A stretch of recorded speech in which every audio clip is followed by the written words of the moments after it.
Hello दोस्तों, राजस्व लेखपाल हेतु ग्राम समाज और ग्राम विकास का टेस्ट नंबर 5 है। इसे अटेम्प्ट करें और अपना स्कोर जरूर बताएं। पहला क्वेश्चन, तहसील स्तर पर सरकारी निकायों को क्या कहा जाता है? पंचायती समिति, ग्राम सभा, ग्राम पंचायत या नगर पालिका? दोस्तों इसका सही ऑप्शन क्या होगा बताएं। इसका सही ऑप्शन होगा पंचायती समिति। Okay, option number A. Next question, कौन सी उपभाषा राज्य के पश्चिमी भागों रोहिलखंड और ऊपरी दो आप में बोली जाती है? बुंदेलखंडी, खड़ी बोली, अवधी या ब्रज भाषा? दोस्तों इसका सही ऑप्शन क्या होगा? खड़ी बोली। ओके, नेक्स्ट, 2011 की जनगणना के अनुसार उत्तर प्रदेश का सबसे अधिक जनसंख्या वाला राज्य कौन सा है? कानपुर, अलीगढ़, लखनऊ या बरेली? इसका आंसर बताएं दोस्तों। इसका सही ऑप्शन क्या होगा दोस्तों? कानपुर। ऑप्शन नंबर ए इसका राइट आंसर होगा। नेक्स्ट, प्रयोगशाला से खेत का कार्यक्रम प्रोग्राम कब शुरू हुआ? बताएं दोस्तों। 1970 या 1979, 1975, 1985? सो दोस्तों 79 इसका करेक्ट आंसर होगा। नेक्स्ट क्वेश्चन, पंचायती राज को किसके अंतर्गत स्वशासन की इकाई के रूप में संगठित किया गया था? भारतीय संविधान की मूल अधिकार या भारतीय संविधान की प्रस्तावना या राज्य के निर्देशक तत्व या भारतीय संविधान के 73वें संशोधन? दोस्तों इसको हम लोग ऑप्शन नंबर डी यहाँ पे राइट आंसर होगा।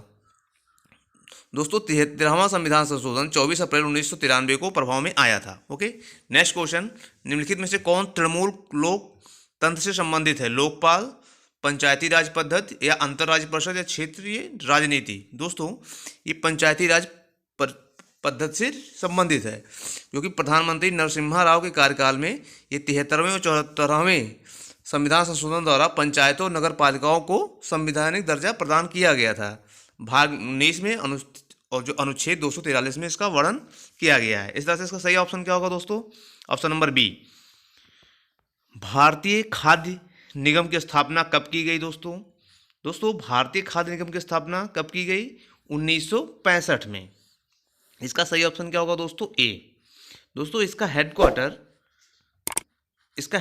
दोस्तों न्यू दिल्ली में है और यहाँ पे इसके जो है एफसीआई के 5 जोनल ऑफिस हैं।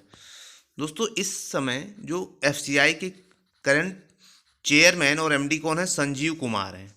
ओके, तो इस तरह से सही ऑप्शन क्या हो जाएगा? ए। नेक्स्ट, भारत के योजना आयोग के संबंध में निम्नलिखित में से कौन सा कथन सही है? योजना आयोग का संविधान में कोई उल्लेख नहीं है। इसके उपाध्यक्ष एवं सदस्यों के लिए कोई निश्चित कार्यकाल नहीं होता है। इसके सदस्यों के लिए कोई निश्चित योग्यता निर्धारित नहीं है या उपयुक्त सभी। दोस्तों योजना आयोग का संविधान में कोई उल्लेख नहीं है, इसका सही होगा, क्योंकि योजना आयोग का अध्यक्ष भारत का प्रधानमंत्री होता था।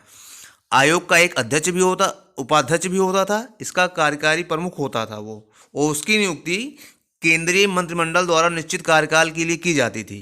दोस्तों अब 1 जनवरी 2015 से योजना आयोग को समाप्त करके नीति आयोग बनाया गया है। नेक्स्ट क्वेश्चन, आर्थिक नियोजन किसका विषय है? संघ सूची, राज्य सूची, समवर्ती सूची या किसी विशेष सूची में उल्लेखित नहीं है? दोस्तों आर्थिक नियोजन समवर्ती सूची का विषय है। आर्थिक नियोजन विषय को लेकर ही भारत सरकार ने योजना आयोग की स्थापना की थी।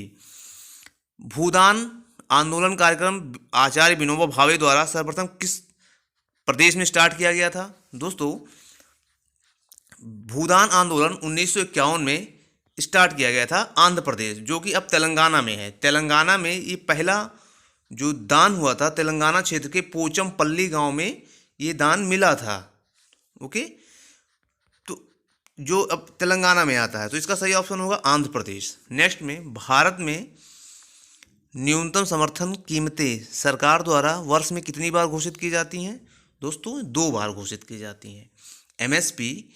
एमएसपी सबसे पहले ये कृषि मूल्य आयोग था, जो बाद में 1985 में कृषि लागत और मूल्य आयोग, जो CACP, okay, commission for agriculture cost and prices, 1985 में बनाया गया था।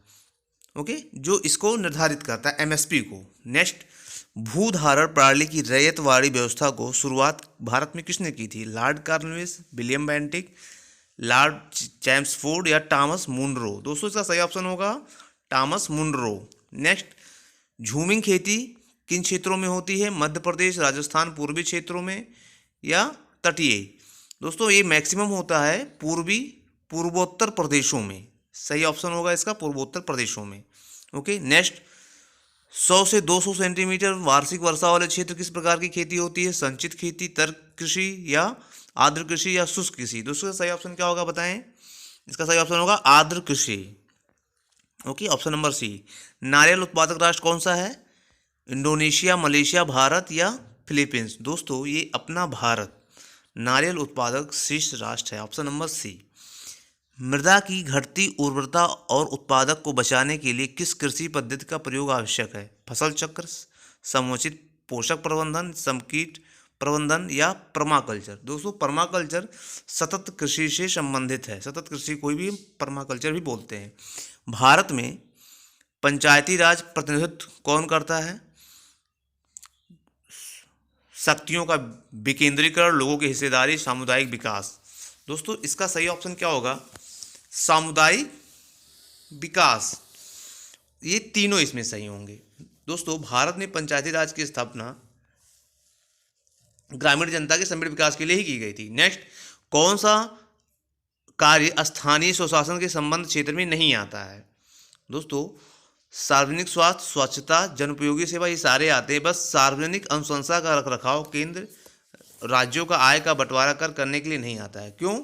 क्योंकि ये जो है इसके लिए संविधान में क्रमशः 11वीं तथा 12वीं अनुसूचियों का प्रावधान है। ठीक है, उसमें प्रावधान किया गया है। ओके, 11वीं सूची में और 12वीं सूची में इसका प्रावधान किया गया है। स्थानीय शासन के अंतर्गत ग्रामीण व शहरी शासन आते हैं। नेक्स्ट, पहली बार गार्गिल सूत्र का किस वर्ष में प्रारंभ किया गया था? दोस्तों केंद्र से राज्यों के कर आय का बंटवारा करने के लिए पहली बार 1969 और 70 में 5वें वित्त आयोग के अध्यक्ष जो DR गाडगिल ने एक फार्मूला तैयार किया था और लगभग इसमें इस फार्मूलों को हम लोग गाडगिल सूत्र कहा जाता है। तो पहली बार किसने किया था? गाडगिल ने। Option number A right answer होगा। नेक्स्ट, निम्नलिखित में से कौन सी संविधानेतर संस्था है? संघ लोक सेवा आयोग, वित्त आयोग, योजना आयोग या चुनाव आयोग? दोस्तों योजना आयोग, क्योंकि और सारे संविधान में हैं। जैसे अब वित्त आयोग आर्टिकल 280 में आता है। आर्टिकल 280 में वित्त आयोग आया था। चुनाव आयोग दोस्तों आर्टिकल किस में आता है दोस्तों बताएं? आर्टिकल 324 में आता है। और संघ लोक सेवा आयोग कौन सा अनुच्छेद में आता है दोस्तों? अनुच्छेद 315 में इसका वर्णन किया गया है। ओके, तो इस तरह से इसका राइट आंसर होगा सी। हरित क्रांति का सबसे अधिक प्रभाव किसमें महसूस किया गया था? गेहूं के उत्पादन में, चावल या दालों के या तिलहन में? दोस्तों 1966 और 1967 में हरित क्रांति MS स्वामीनाथन द्वारा लाया गया था। ओके, जो कि गेहूं की मुख्यतः गेहूं पे ज़्यादा फोकस हुआ गया था। कुछ हद तक धान की खेती पर भी पड़ा था। ठीक है, इसका पंजाब, हरियाणा और पश्चिमी उत्तर प्रदेश में सर्वाधिक देखा गया था। निम्नलिखित में से कौन सी फसलों के न्यूनतम समर्थन मूल्य निर्धारण संबंधी संस्तुति कौन करता है? दोस्तों ये क्वेश्चन अभी हम लोग देख चुके हैं। CACP कृषि लागत एवं कीमत आयोग। ओके, कृषि लागत एवं कीमत आयोग इसका राइट आंसर होगा, जो 1985 में इस्टेब्लिश किया गया था। ओके, तो इस तरह से हम लोग का ये ऑप्शन कौन सा हो गया, समझ में आया दोस्तों? अब नेक्स्ट क्वेश्चन देखते हैं दोस्तों। NREGP का पूर्ण रूप क्या है? दोस्तों राष्ट्रीय ग्रामीण रोजगार गारंटी कार्यक्रम। दोस्तों इस योजना का शुभारंभ प्रधानमंत्री डॉक्टर कौन से मनमोहन सिंह ने 2 फरवरी 2006 को आंध्र प्रदेश के अनंतपुर जिले के बंदापल्ली गांव से स्टार्ट किया था।